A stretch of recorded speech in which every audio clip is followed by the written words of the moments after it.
शरीर को कितनी कोशिशें कर लो, धीरे धीरे धीरे धीरे उगता सूरज धीरे धीरे ढलता है, ढल जाएगा। लेकिन बहुत लंबा समय आपको मिलता है, 100 साल की उम्र। कोई 20 साल में मर जाए तो अलग बात है, पर ये सामान 100 वर्ष का है और पल की खबर नहीं, आगाह अपनी मौत का कोई बसर नहीं।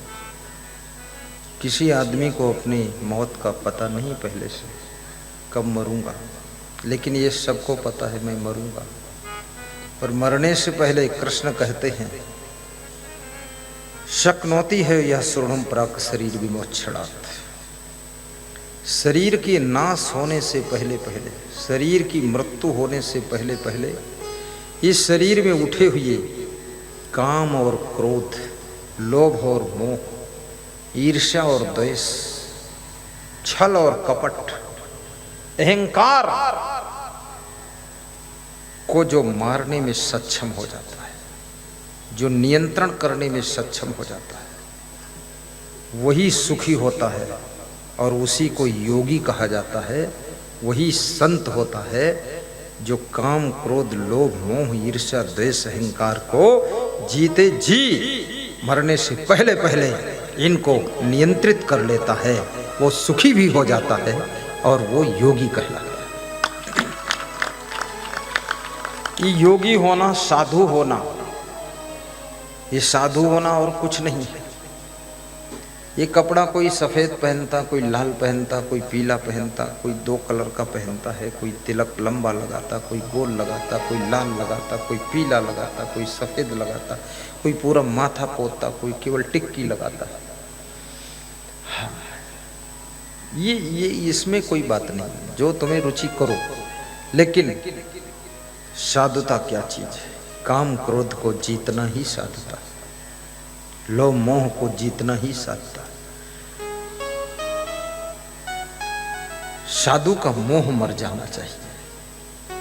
और याद रखना, सुख तुमको भी तभी मिलेगा, घर में रहो लेकिन घर के मोह में मत रहो, धन में रहो लेकिन धन के लोभ में मत रहो, धनवान बनो पर धन का अभिमान न करो, बड़े से बड़े पद पर बैठो लेकिन पद का मद मत करो, और अपने मन को वश में रखो। फिर देखो इतना सुख पाओगे कि हर समय हंसते रहोगे, मुस्कुराते रहोगे, खुश रहोगे, जिंदगी में कोई दुख है ही नहीं। बिल्कुल। क्रोध को भी काबू करो, सहन शक्ति को बढ़ाओ, मन सोहरौना नहीं बनाओ, सहनशील बन आप रहो। कोई समस्या है उसका सही समाधान निकालिए, समय पर कार्य को कर लो, देरी मत लगाओ।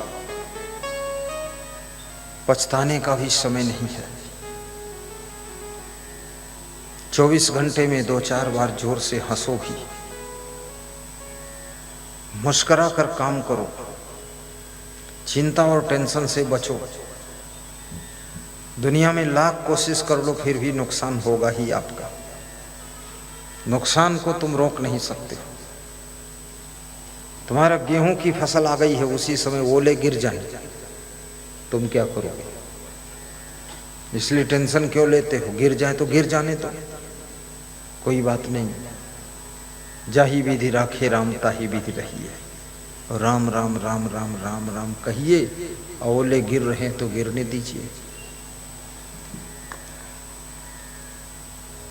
अभी अमलोरा गांव में सत्संग हुआ, बाराबंकी जिले में।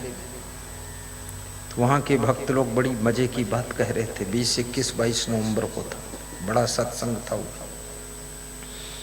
कह रहे थे गुरुदेव प्रवचन प्रोग्राम लिया और धान की फसल बहुत टाप की थी मेरी सबकी। बोले बहुत पानी बरसा, 7 दिन लगातार, धान उसी में डूब गया, गिर गया। लेकिन ऐसा कृपा आपकी, धान में अंकुर नहीं आया। जितने सत्संगी लोग थे उनका धान हर खेत में 10-10 कुंटल ज्यादा हुआ, कम नहीं हुआ।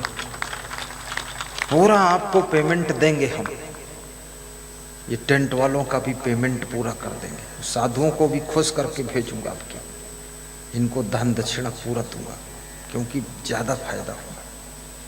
तो हमने कहा फिर बोले पता नहीं सत्संग के प्रभाव से ही नुकसान बच गया। आजू बाजू के लोग चौपट खूब हुए। जब तुम पुण्य परोपकार परमार्थ में धन लगाने के लिए मन में सोच लेते हो तो ये परोपकार का धर्म आपके नुकसान को कंट्रोल करना शुरू करता है, डैमेज को कंट्रोल करता है। इसलिए जीवन में 10%, 10वां हिस्सा, दशांश मरने के बाद 10वां होता है कि नहीं होता है? यहां भी होता है। 10वां करते हो कि 20वां करते हो तुम लोग? 10वां होता है। 10वां बरही तेरही, 10वां करने की जरूरत नहीं है। 10वां अंश जीते जी धर्म में लगाइए, सत्संग में लगाइए, परोपकार में लगाइए, तो मरने के बाद 10वां का आवश्यकता नहीं पड़ेगा। जीते जी आपका 10वां हो गया सब। और तुम मर गए, लाश दफन हो गई, फिर घर के लोग 10वां कर रहे। तुम्हारी आत्मा को क्या पता कि 10वां हुआ कि 40वां हुआ। तुम्हारी आत्मा तो चली गई, न जाने कहाँ जन्म लिया है तुमने अपने कर्मों अनुसार। इसलिए जो भी करना है, बैतरणी से पार होना है, भवसागर से पार होना है, तो जीते जी कर लो, पुण्य कमा लो, धर्म कर लो, सत्संग सुन लो, भक्ति कर लो, दान पुण्य कर लो। कितने लोग अपने बेटों से बता कर जाते हैं कि बेटा जब मर जाऊंगा तो मेरी लाश को जो है प्रयागराज में पहुंचा देना। तो बेटा कहता है जिंदा में चले जाओ, तो बोलते जिंदा में टाइम नहीं है। तो मरने के बाद तेरी लाश मैं पहुंचाऊंगा, मुझे क्या टाइम होगा, मैं भी तो तेरा ही बेटा हूं, मैं तो तेरे से ज्यादा मूर्ख हूं, मैं तो बिल्कुल नहीं जाऊंगा। लाश वहां पहुंचवा रहे, फालतू बकवास कर रहे। अरे गंगा जमुना सरस्वती का त्रिवेणी संगम प्रयागराज तो बोड़ा शहर में आया हुआ है। मुद मंगलमय संत समाजू जो जग जंगम तीर्थ राजू। तीर्थराज प्रयागराज का स्थान सत्संग को दिया गया है, और वही सत्संग आपकी बोड़ा शहर में चल रहा है। यहीं 3 दिन सत्संग सुन लो तो त्रिवेणी संगम का फल मिल जाएगा। इतनी दूर प्रयागराज जाओगे तुम, यहीं निपटा दूंगा आपको मैं। बिना पानी में भीगे तर जाओगे तुम, पूरा बेड़ा पार, जिंदा में ही हड्डी गुड्डी खत्म कहानी।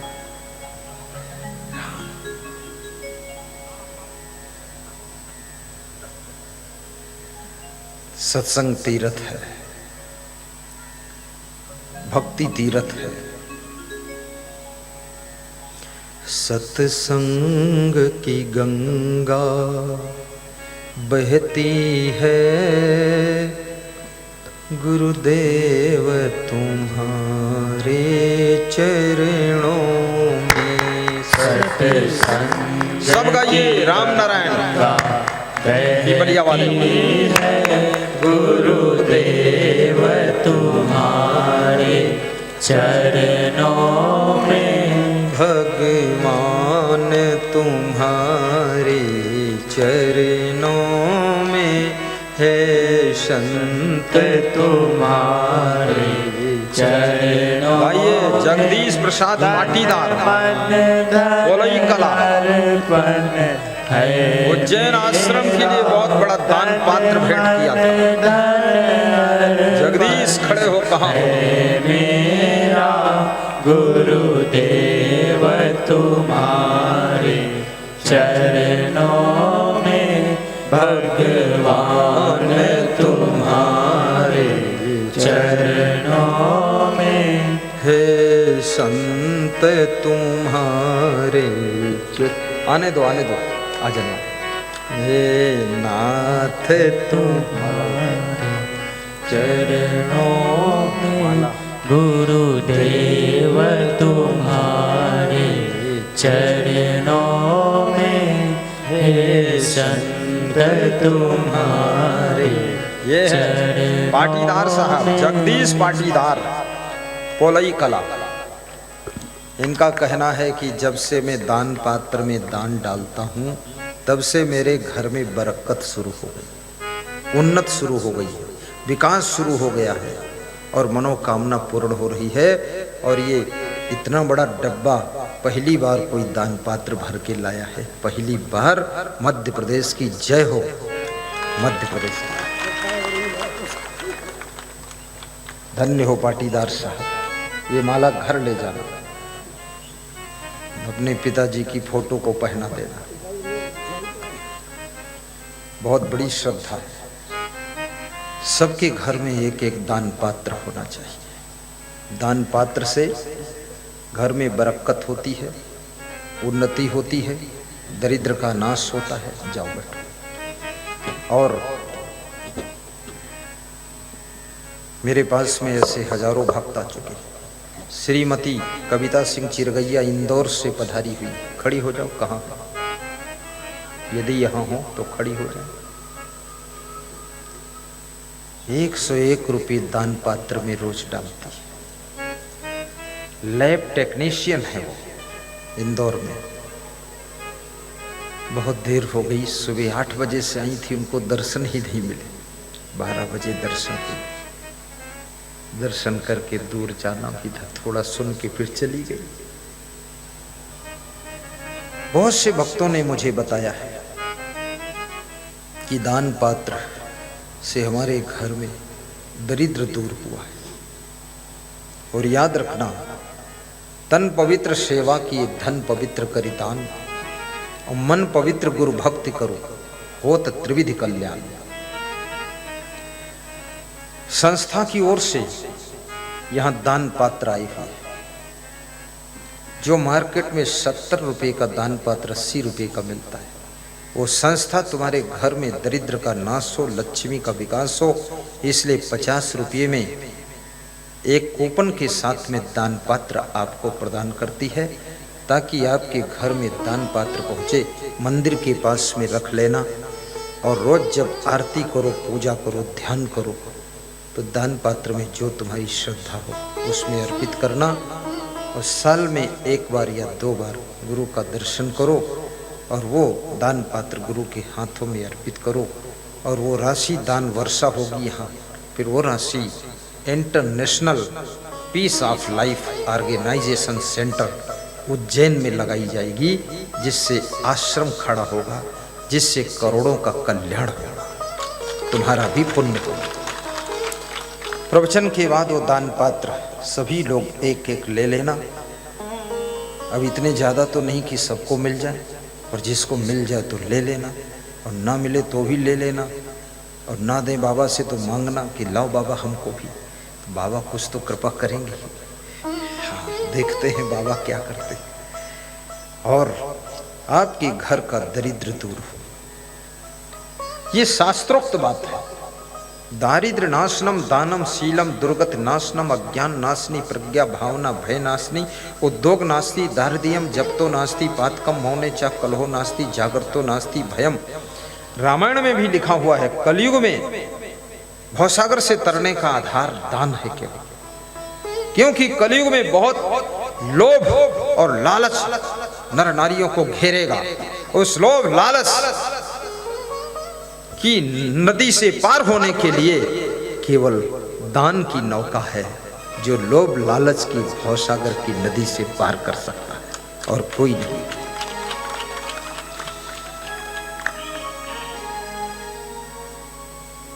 सत्संग की गंगा बहती है गुरुदेव आपके चरणों में। मुद मंगल में संत समाजो जो जग जंगम तीर्थ राजू। तुलसीदास कहते हैं तीर्थराज प्रयागराज का स्थान सत्संग को दिया गया है। और जंगम प्रयागराज है ये चलता फिरता प्रयाग। जंगम माने चलता फिरता, अस्थावर माने स्थित है एक जगह पर। वो इलाहाबाद में जो प्रयागराज है, अब उस प्रयागराज का नाम जिला प्रयागराज हो गया है। अपना नाम भी थोड़ा अध्यात्म से जुड़ा हुआ रखो।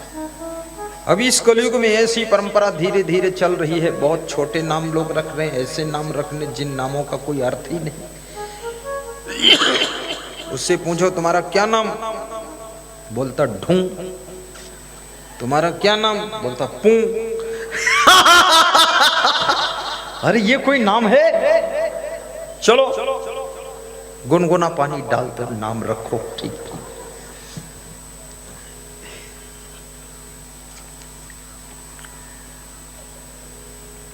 नाम रखो राम सागर, राम कुमार, राम सिंह, नाम रखो दया राम। ऐसे आध्यात्म महिलाओं के भी नाम, निर्मला कितना सुंदर है, निर्मला, बिमला, कमला। इसमें है कोई बिमला? हाथ उठाओ। होगी तो भी नहीं उठाएगी, वो सोचेगी पता नहीं क्या बोल दे गुरुदेव फिर। अच्छे नाम रखो, दुकान का नाम भी आध्यात्मिक रखो, अर्थ वाला नाम रखो। और परस्पर प्रेम से भी रहो। संभोजनम संकथनम संप्रीतिश्च परस्परम ज्ञातवी सह कार्याणि न विरोधा कदाचन। नीति शास्त्र कहता है कुटुंबियों के साथ में कभी कभी बैठकर भोजन भी करना चाहिए, कुटुंबियों के साथ में बैठकर कभी कभी प्रेम की चर्चा करना चाहिए, और कुटुंबियों के साथ में कभी कभी बातचीत भी प्रेम से करना चाहिए, और कुटुंबियों के साथ में कभी कभी सहयोग में काम भी करना चाहिए। और अपने जात भाइयों का कभी विरोध नहीं करना चाहिए। वो व्यक्ति हमेशा उन्नति करता है और उसका विकास होता है।